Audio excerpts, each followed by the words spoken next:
नमस्कार, मैं विजय कुमार पूनिया, आपका हमारे चैनल पे स्वागत है। बढ़ते हैं खबर की तरफ। खबर है, भारत के यशस्वी प्रधानमंत्री नरेंद्र मोदी जी ने एक बात बोली कि भारत का जो नाम है भारत ही होना चाहिए, इंडिया नहीं होना चाहिए।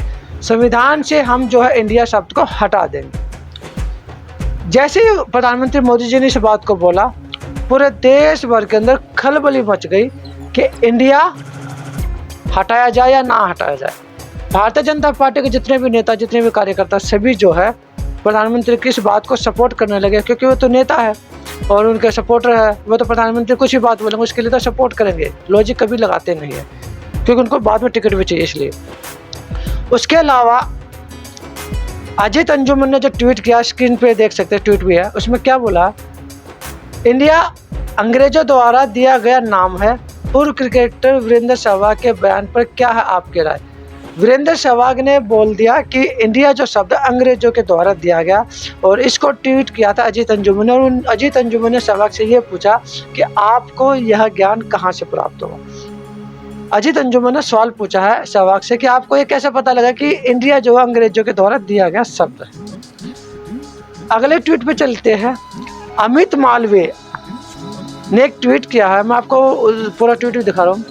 यह टाइम्स ऑफ इंडिया की 16 सितंबर 1949 की खबर है।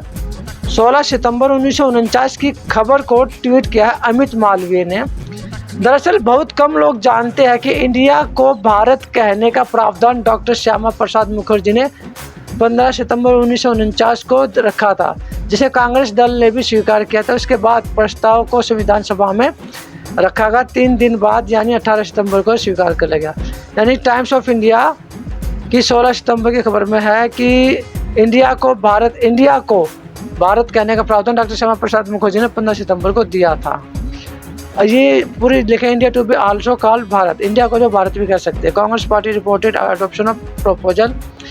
ये भारत कहने का प्रावधान डॉक्टर श्यामा प्रसाद मुखर्जी ने 15 सितंबर 1949 को रखा था, जिसे कांग्रेस दल ने भी स्वीकार किया था। उसके बाद प्रस्ताव को संविधान सभा में रखा गया। 3 दिन बाद यानी 18 सितंबर 1949 को HV कोमत ने इसे संविधान सभा के पटल पर रखा, जिसे संविधान सभा ने सर्वसम्मति से स्वीकार कर लिया था। अखबार की कटिंग भी है यहाँ पे। 16 सितंबर 1949 की ये अखबार कटिंग है।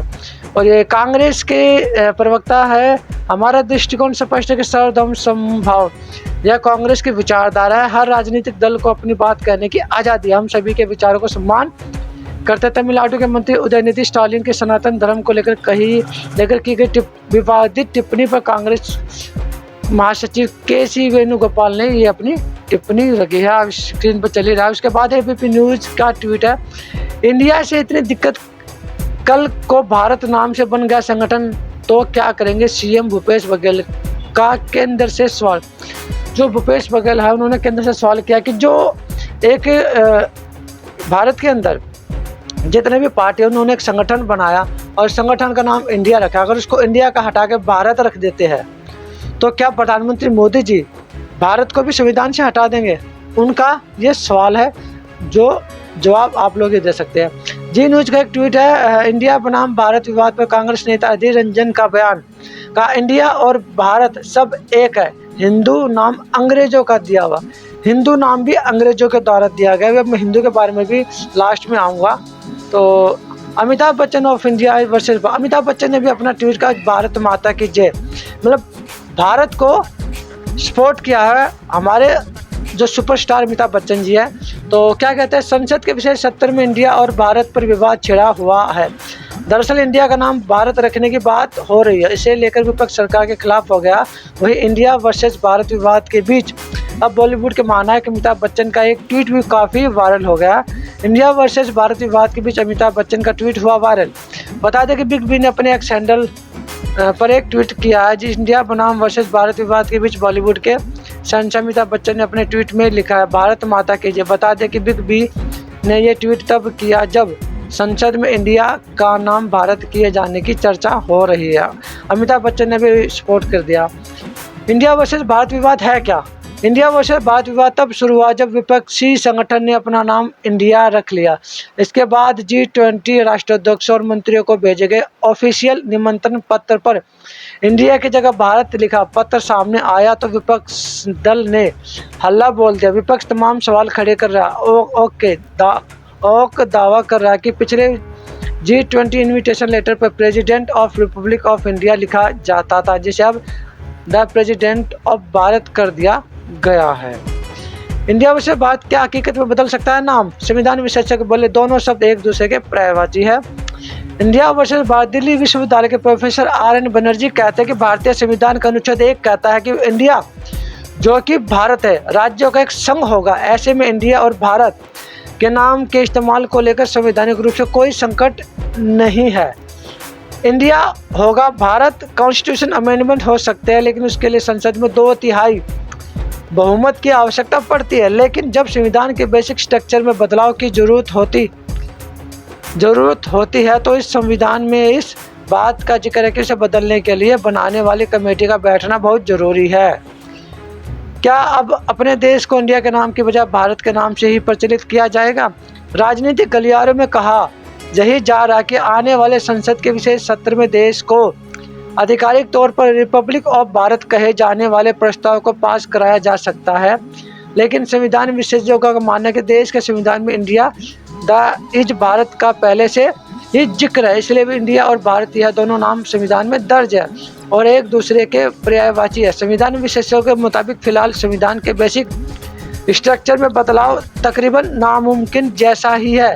वही देश के सियासी गलियारों में इस बात की चर्चा जोर पकड़ने लगी है कि इंडिया को आधिकारिक तौर पर भारत पुकारे जाने से क्या भारतीय जनता पार्टी को कोई बड़ा सियासी लाभ मिल सकता है या नहीं मिल सकता है। दरअसल राष्ट्रपति की ओर से 9 सितंबर को G20 कार्यक्रम के दौरान भारत मंडपम में आयोजित होने वाले डिनर के निमंत्रण पत्र में द प्रेसिडेंट ऑफ भारत की ओर से न्योता भेजा गया है। इसी निमंत्रण पत्र पर छपे भारत शब्द को लेकर अब सियासत होने लगी है। राजनीतिक पार्टियों का कहना कि भारतीय जनता पार्टी की सरकार देश के नाम पर भी हमला कर रही है। कांग्रेस के नेता जयराम रमेश ने कहा कि जब संविधान के अनुच्छेद में कहा गया कि भारत जो कि इंडिया था वह राज्यों का संघ है, तो उसमें इंडिया शब्द को क्यों हटाया जा रहा है। हालांकि कांग्रेस के नेता शशि थरूर कहते हैं कि जब संविधान में इंडिया और भारत दोनों का जिक्र है तो इसमें संवैधानिक तौर पर कोई आपत्ति नहीं होनी चाहिए। लेकिन इस नाम को लेकर सिर्फ कांग्रेस ही नहीं बल्कि भारतीय जनता पार्टी के नेताओं की ओर से भी बाकायदा भारत के समर्थन में ट्वीट और बयान दिए जा रहे हैं। हालांकि संविधान विशेषज्ञों का मानना है कि इंडिया और भारत के नाम को लेकर किसी तरीके का संवैधानिक विवाद नहीं है। दिल्ली विश्वविद्यालय के प्रोफेसर RN बनर्जी कहते हैं कि भारतीय संविधान का अनुच्छेद 1 कहता है कि इंडिया जो कि भारत है राज्यों का एक संघ होगा। ऐसे में इंडिया और भारत के नाम के इस्तेमाल को लेकर संवैधानिक रूप से कोई संकट नहीं है। वह कहते हैं कि अगर इसके सियासी मायने तलाशे जाएंगे तो निश्चित तौर पर राजनीतिक टकराहट बढ़ेगी। वह कहते हैं कि यह पहला मौका नहीं है जब भारत का नाम इस तरह से इस्तेमाल किया गया है। इससे पहले भी कई मौके आए जब इंडिया की जगह भारत के नाम का जिक्र हुआ। प्रोफेसर बनर्जी कहते हैं कि जब संविधान में इसका जिक्र है कि फिर इस तरीके के निमंत्रण पर होने वाले विवाद का मतलब महज सियासी ही माना जा सकता है। सुप्रीम कोर्ट के वरिष्ठ अधिवक्ता सुमित वर्मा कहते हैं कि भारत और इंडिया एक दूसरे के पर्यायवाची ही है, इसलिए यह कहना कि इंडिया की जगह भारत का नाम इस्तेमाल किया गया वह किसी बहुत बड़े फेरबदल के संकेत है। ऐसा कानूनी रूप से संभव नहीं नजर आ रहा और सियासी रूप से भी इसकी संभावना ना के तौर पर दिख रही है। सुमित वर्मा कहते हैं कि भारत के संविधान को देखेंगे तो उसमें कॉन्स्टिट्यूशन ऑफ इंडिया और भारत का संविधान दोनों लिखे हुए नजर आते हैं। इसके अलावा वह कहते हैं कि पासपोर्ट पर भी रिपब्लिक ऑफ इंडिया अंग्रेजी में दर्ज होता जबकि हिंदी में भारत का गणराज्य लिखा गया। यह कहना कि इंडिया की जगह भारत नाम लिख देना कॉन्स्टिट्यूशनल अमेंडमेंट की राह पर बढ़ाने जैसा है, यह संभव नहीं दिखता। वह कहते हैं कि कॉन्स्टिट्यूशनल अमेंडमेंट हो सकते हैं लेकिन उसके लिए संसद में 2/3 बहुमत की आवश्यकता पड़ती है। लेकिन जब संविधान के बेसिक स्ट्रक्चर में बदलाव की जरूरत होती है तो इस संविधान में इस बात का जिक्र है कि उसे बदलने के लिए बनाने वाली कमेटी का बैठना जरूरी है।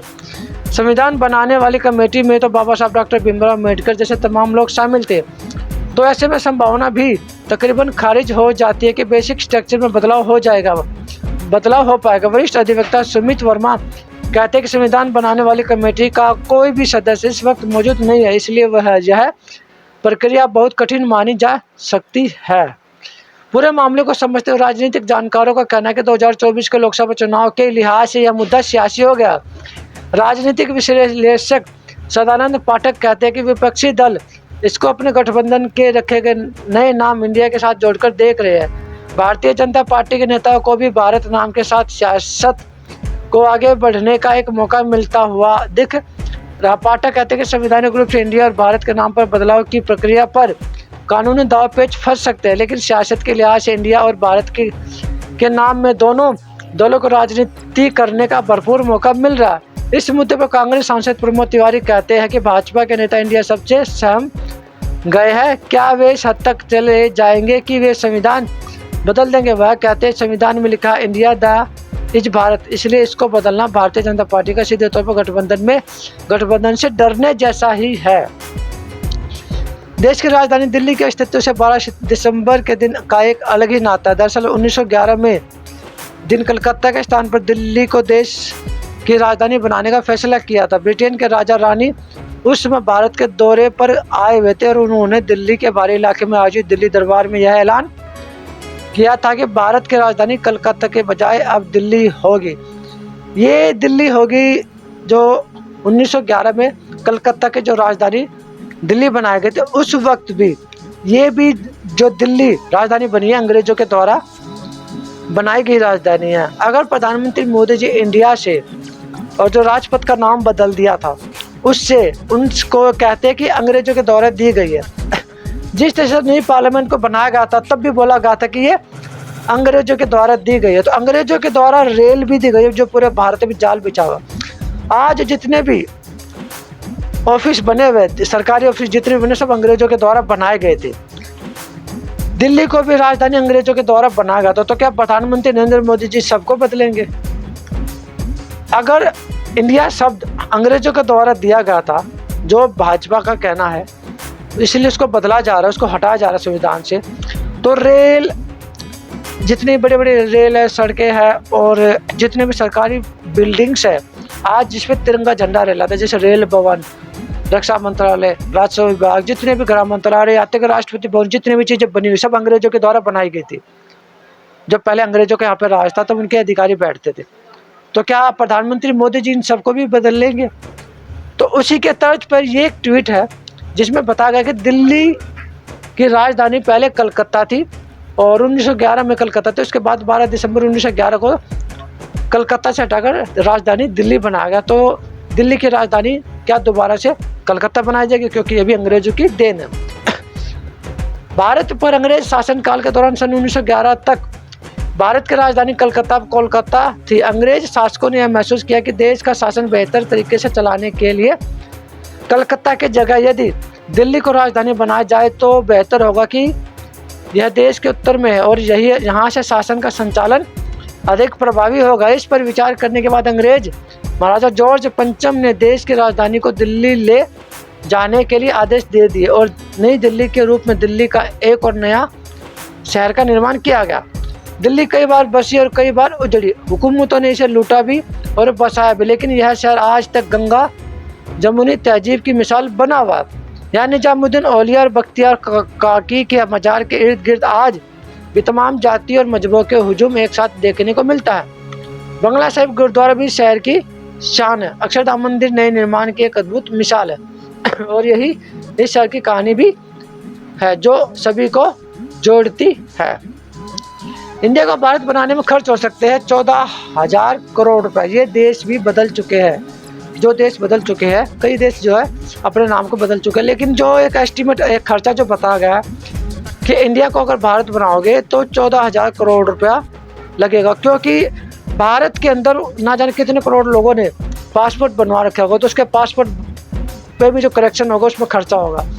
सभी सरकारी फाइलों में जो इंडिया लिखा है वो भी खर्चा होगा। जितने भी सरकारी महकमे अंग्रेजी डिपार्टमेंट जो आते हैं हमारे, जितने भी कॉन्स्टिट्यूशन के अंदर भी और सोशल मीडिया पे बहुत ना जाने इंडिया कहाँ पे यूज़ किया गया, कितनी फिल्में बन जाए, सब का नाम पे चेंज किया जाए करने में ये एक एस्टीमेट खर्चा बताया 14,000 करोड़ रुपए का आया। अगर आपको भारत को भारत बोलना है तो कोई बुरी बात तो नहीं है, भारत ही बोल रहे हैं भारत को ना। लेकिन कुछ विपक्षी पार्टी ऐतराज कोई है, चलो इंडिया है तो इंडिया है, भारत है तो भारत है। मेरा नाम जैकी है, मुझे कोई जॉकी बोलता है, कोई जेकी बोलता है, मेरे नाम को इतना तोड़ देते, मगर मैं नहीं बदलूंगा। हम कैसे बदलेंगे? नाम बदलेंगे, हम थोड़ी बदलेंगे। 14,000 करोड़ रुपए हम इंडिया को हटाने में अगर लगाते तो 658 करोड़ रुपए में हमारा चंद्रयान मिशन जो सफल हुआ था, तो अगर 14,000 करोड़ में ना जाने कितने चंद्रयान हम जो है चंद्रमा पे या दूसरे ग्रह पे भेज सकते हैं। अगर उस खर्चे को हम अंतरिक्ष में जाने के लिए लगाए तो हमारा देश जो है पूरे विश्व में नंबर 1 आ जाएगा अंतरिक्ष के मामले में। जो अंतरिक्ष का सबसे ज्ञान जो हमारे भारत के पास होगा। तो ये भी एक आउटलुक इंडिया की रिपोर्ट के मुताबिक नाम बदलने में अनुमानित खर्च 14,304 करोड़ रुपए आ सकता है। इस आंकड़े की गणना दक्षिण अफ्रीका के वकील डेरन ओलिवियर के सुझाए फार्मूला से की गई है। दरअसल साल 2008 में स्विट्जरलैंड का नाम बदलकर इस बार आ सकता है। उन्होंने अनुमान लगाया था कि स्विट्जरलैंड का नाम इस्ताविन करने में $60 मिलियन का खर्च आ जाएगा। भारतीय लोगों को सबसे पहले हिंदू किसने कहा, जाने कहाँ से आया ये सब। अब बात आती है कि हिंदू शब्द भी जो है दूसरे देशों के द्वारा दिया गया नाम है। तो हमारे देश के प्रधानमंत्री जो हिंदू का इस्तेमाल करके आज सत्ता में बैठे हैं और पूरे भारत के हिंदुओं को जो एक करने की बात करते हैं, तो क्या हिंदू शब्द जो दूसरे देशों के द्वारा दिया गया था, जो अंग्रेजों के द्वारा दिया गया था या मुसलमानों के द्वारा जो शब्द दिया गया था, तो इसका भी नाम बदला जाना चाहिए। थोड़ा हिंदू के बारे में भी मैं आपको बता देता हूँ। कई इतिहासकारों का मानना है कि हिंदू शब्द को सबसे पहले 8वीं शताब्दी में अरबों द्वारा इस्तेमाल किया गया, यानी सिंधु नदी के किनारे रहने वाले लोगों को उन्होंने हिंदू कहा है। सिंधु से बना हिंदू। सवाल यह है कि हिंदू शब्द सिंधु से कैसे बना। भारत में बहती थी एक नदी जिसे सिंधु कहा जाता है। भारत विभाजन के बाद अब वह पाकिस्तान का हिस्सा है। ऋग्वेद में शब्द सिंधु का उल्लेख मिलता है। वह भूमि जहाँ आर्य रहते थे। भाषाविदों के अनुसार हिंद आर्य भाषाविदों की स ध्वनि संस्कृत का व्यंजन स ईरानी भाषाओं की है ध्वनि में बदल जाती है, इसलिए शब्द सिंधु अवेस्तन भाषा पारसियों की धर्म भाषा में जाकर हफ्ते हिंदू में परिवर्तित हो गया। इसके बाद ईरानियों ने सिंधु नदी के पूर्व में रहने वालों को हिंदू नाम दिया। ईरान के पतन के बाद जब अरब से मुस्लिम हमलावर भारत में आए तो उन्होंने भारत के मूल धर्मावलंबियों को हिंदू कहना शुरू कर दिया। इस तरह हिंदू को हिंदू शब्द मिला। तो हिंदू जो शब्द है, जो हिंदुस्तान भी जब बोला जाता है, हिंदू जो शब्द है मुसलमानों के द्वारा दिया गया है, तो हिंदू शब्द को भी भारत से हटा देना चाहिए। और संविधान में तो अगर हिंदू शब्द है ही नहीं तो हिंदू बोला नहीं जाना चाहिए, ना ही हिंदुस्तान बोला जाना चाहिए, क्योंकि ये मुसलमानों के द्वारा दिया गया एक शब्द है। जो बाहर से जब लोग आए थे यहाँ पे, तो उन्होंने भारत के लोगों को हिंदू कहना शुरू किया। हिंदू शब्द को भी कभी बैन होना चाहिए, हिंदुओं को हटा देना चाहिए। तो ये थी सारी ट्वीट्स, सारा मैटर, मिक्सअप मैटर जो मैं आपके लिए लेके आया था, जिसमें इंडिया को लेकर, इंडिया को हटाकर जो भारत बनाया जाए, उसके साथ हिंदू शब्द को भी हटाया जाए, क्योंकि हिंदू शब्द जो है विदेशियों का दिया हुआ शब्द है और हम जो है भारत के लोग हैं।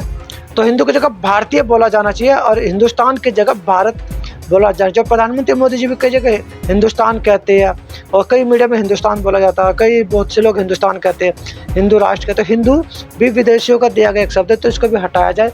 उसके अलावा जो है इंडिया के बारे में मैंने आपको बता दिया, और दिल्ली की जो राजधानी, दिल्ली राजधानी, वो भी अंग्रेजों के द्वारा दी गई है, उसको भी नाम बदला जाए ताकि वो भी एक गुलामी का प्रतीक नजर आते हैं। तो मैं विजय कुमार पुनिया, विकेपी टाइम न्यूज़ से मुझे दीजिए इजाजत। धन्यवाद। वीडियो को शेयर जो कीजिए, लोगों तक जरूर पहुँचाए ताकि पता लगे कि इंडिया वर्सेस भारत की लड़ाई क्या है।